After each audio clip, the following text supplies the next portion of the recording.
So, Ohad, you're now going to interview me. We've done all these interviews. Why would you want to interview me when we've been working together for these last 10 years? It doesn't even make any sense. You know what I do. I know what you do. A lot of people know what you've done and what you've been doing because, we've been churning it out. But I want to talk to you about something that I think will be fun and also interesting to a lot of people from our area. Okay. Which, Ask away. Dietrich furs by the Dietrich family. Let's just back up a little bit and do a little bit of background about you, and I'm going to blaze through these points here. You picked up the clarinet at 7. You immersed yourself in music. You developed your ear and your craft primarily as a self-taught musician. You got recruited for a gigging band around 16. You played lots of gigs, did a lot of driving, playing a lot of long nights, phone calls, coordinating. And all that kind of came to a stop when you, at a gig, you were asked if you could produce a commercial jingle. Yeah. A gentleman came up who was in the audience. They were dancing, he and his wife, and then he came up and said, by the way, great music, but by the way, again, do you do jingles? I said, jingles? Yes, we do jingles. Because of course you do jingles. But I never did. But then you did. But then I did. And I said, how much would it pay?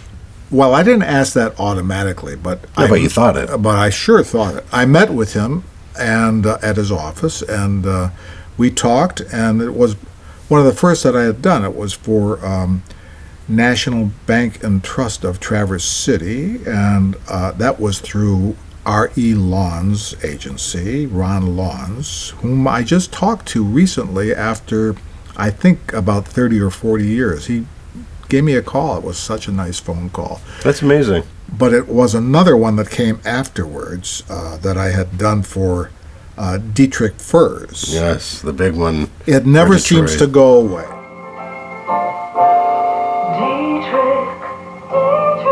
That was, yes, some 40 years ago. I was asked the question, could I do that? And I said, well, of course. Well, of course. And so I went to their office, and it was the late Hal Dietrich.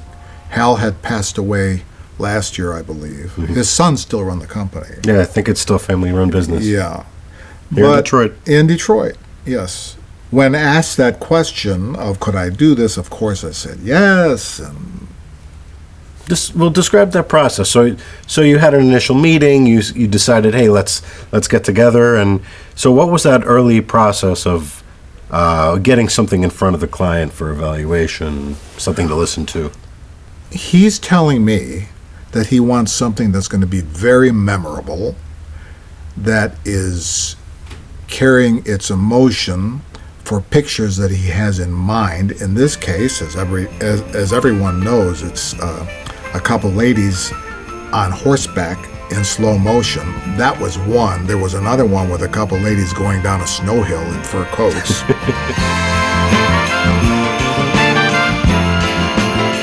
The criteria was, it's got to be memorable. Mm-hmm. I need my name in there as many times as you can get it in. Mm-hmm. Ergo, Dietrich, dependability, Dietrich, since 1893, Dietrich first, so 3 times. From the Dietrich family, that's 4. And the Dietrich family, yes, there's 4. It's not unlike really current day Liberty Insurance. Liberty, liberty, liberty, liberty, liberty, liberty, liberty, liberty. Getting back to the process of writing and composing, what was that like?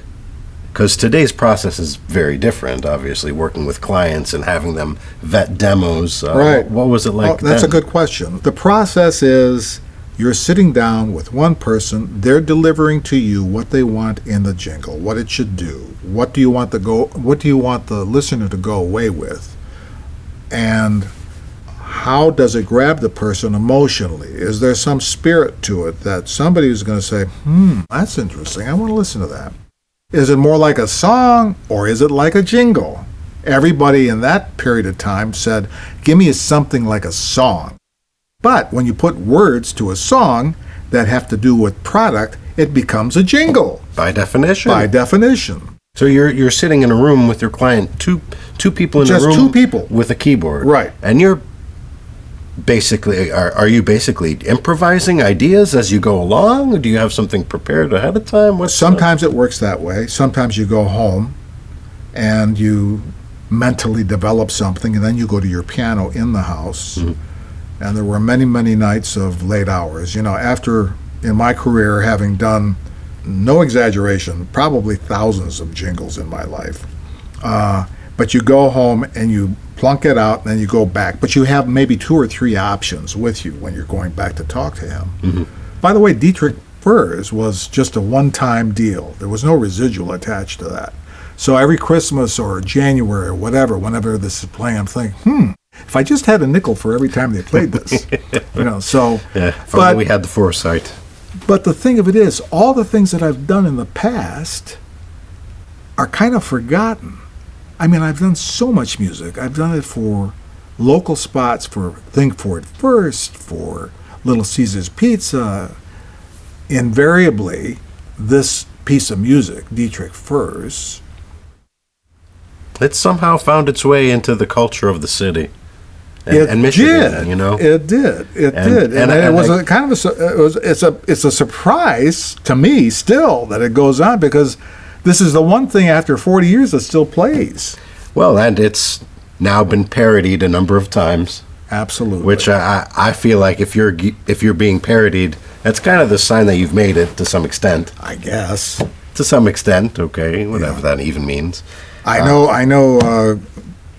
They did a to-do with this, with a show called The Detroiters. Yeah. You know more about that. Well, you pointed it out to me. I didn't even know it was happening. What was it? It was a... So they did a spoof of the whole commercial with the ladies on the horses, but instead of selling fur coats, they were selling wigs. Right. And Devereaux wigs. It's Devereaux wigs. It's a hilarious premise. Yeah. And Conan O'Brien interviewed these guys. Oh, yeah. He was about the commercial. Yeah. Dietrich first, Dietrich family. Ooh, Dietrich first, the Dietrich family. Yeah, that was a big part of. It was a huge influence for him. What can you say? Yeah, there were other things too that transpired with that acknowledgement of this piece of music. Right. We went to the season 1 finale. There was an event. Was it AdCraft that had? Yes, it was AdCraft. Yeah, they a couple hundred people. Yeah, were there. Yeah, and they had rented out a facility downtown for the finale of the first season. Right. And Tim and Sam were there. Yep. Of the Detroiters. And right. Tim and Sam were there, and we met them. They were very nice guys. Tim's gone on to do huge things now. He's the king of Netflix. Right. Yeah. That was an amazing experience. The lady who was hosting it, she asked everyone if they remembered the original TV. Because they were highlighting that piece, that episode of Devereaux wigs. Yeah. They asked does anybody recall the jingle, the real jingle? And how did the room answer? They all started singing. You were serenaded by your own jingle. A room full of people. And then you said, Dan, stand up. You were there. Let them know it's you that did this. Oh, you didn't want anyone to know. But you know what? I was proud for you, and I was excited. I was just feeding off of the energy of all the people. This is apparently something that has affected people one way or another. Yeah. No, it was very, very. I felt very, very proud after I sat down, and I thought, gee whiz, they remembered this thing. So that follows you. Dietrich, dependability. It's interesting too that in doing jingles, trying to make a determination of what rhythm you're going to use, in particular with I don't know if I already mentioned, but with Dietrich Furs. I was going to ask you about the different permutations. Yeah, and the different rhythms. We did a 3/4 rhythm for our audience. I don't know if they know. Most of you do, I'm sure, know that a 3/4 is kind of like a waltz. Da da da da. Dietrich Furs. Do do do. On the horse. Do do. Slow motion. Women going down a hill, Dietrich. With Larry's silky voice. With Larry Santos singing a lead. along with Marge Haber, both of them very accomplished singers. Now, Larry, I worked with, I first met Larry when we did the Hot Fudge Show. Of course. Which was syndicated in 75 or 6 cities around the country. So we did the music, I did the Hot Fudge, right on. Hot Fudge Holy Moly, Hot Fudge this, Hot Fudge that, whatever it was.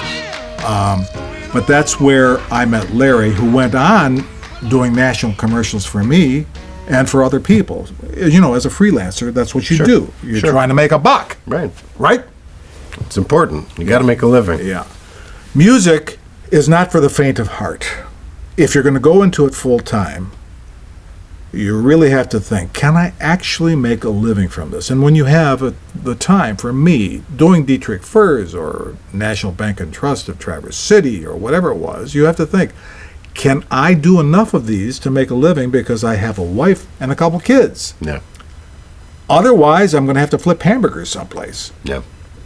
I was a school teacher for 4 years, from 67 to 71, but I decided that I wanted to go into music full time, to the chagrin of my parents, who were saying, "What are you doing? Music? Who's going to listen to what you're doing?" As all good parents do, they try to dissuade you from being a musician, but when it calls to you, you have to answer. You have to answer, and you do it, but then you have to know, should I stop? Well, there is something to be said about having your head on a swivel and thinking on both legs, or both feet, or whatever you Whatever have you're down standing there. on, yeah. And even within the music industry, if you do have an opportunity to make a living, it's not going to be exactly what you think it is. No. Because I imagine that you saw yourself playing gigs and being a hit songwriter or whatever. Oh, you absolutely. found this niche. Yeah, but then the question was, did I want to do this or did I want to do that, musically speaking? I really, you want to write songs, and one of my dreams is to write for Barbra Streisand and blah, blah, blah. And, here I am with these major artists that come in and out of our studio these days, between Bob Seger, and we've had one of our guys work with Anita Baker for years. Mm-hmm. I've worked with the Four Tops. I've worked with Jose Feliciano. Mm-hmm. I've worked with the Righteous Brothers, during the years. So you always feel like you're kind of on the outside of the major stuff, but because you're behind the scenes. Yeah. You're not really in touch with what's going on out there. No, you're not in it. You're kind of out of it, but you're actually in it. But the crazy thing is that you can still, especially with Dietrich Furs, you had and you accomplished this. You reached out and you affected people. It's just, it sounds hilarious. Did I? I guess I did. Well, apparently, because it's still in the zeitgeist. People are still doing the parodies, and we'll roll some footage so you guys can laugh about it. But we've got people playing with their toy horses in the backyard, pretending that they're redoing the commercials, and it's on national TV, being spoofed by the Detroiters guys. It is amazing because I thought, I wonder if this is one of the longest living commercials, and I've got to say, if it's not, it must be coming pretty close to that. And would I not enter this into the Guinness Book of Records for its play over the 40 plus whatever years that it's been out there, That's something we need to look into. Yeah. Listen, it's been a great career. It's had, like anything else, its ups and downs. People will say, "Oh, you're so talented." I said, and then I would come back and say, "Well, you know what? No, everybody's got a talent. It's a matter of exploitation. Can you exploit what you think you can do, and not take second seat or third seat to something else that you really don't want, but you can make money at it, so you think?" I think you have to go where your heart takes you. It has not been an easy road. There were times I came home saying, "What the hell are you doing? You got to feed your wife, your kids, the house payments you've got to do." So it's a daunting thing. At some point, you come to a place where you've created enough reputation so that people are calling on you. But you still have to sell. You can't just take anything for granted or rest on your laurels. No. Yeah, I've done thousands of things, but why did Dietrich first come out of the woodwork like this? It just still surprises me. Ohad, you know what I'm saying? Oh, I completely understand. And being that I'm not actually from Michigan, you know, Right. I didn't grow up with the Jingles, so So I you wasn't never- even hip, you- I wasn't even hip to it. Right, you didn't know about it. But when I was very quickly immersed into it because it's so pervasive Right. in Detroit and the culture, and Yeah, it's really amazing. I think we basically touched on everything. I think you did. That's enough. Well, we tried this. We don't know if it's going to work. Yeah. We don't know. We don't know if you're interested. I hope that you are. And we'd like to do this again. And subscribe to our channel, danyesian.com. Click all the buttons. Click, click, click. Thanks, everybody. Bye.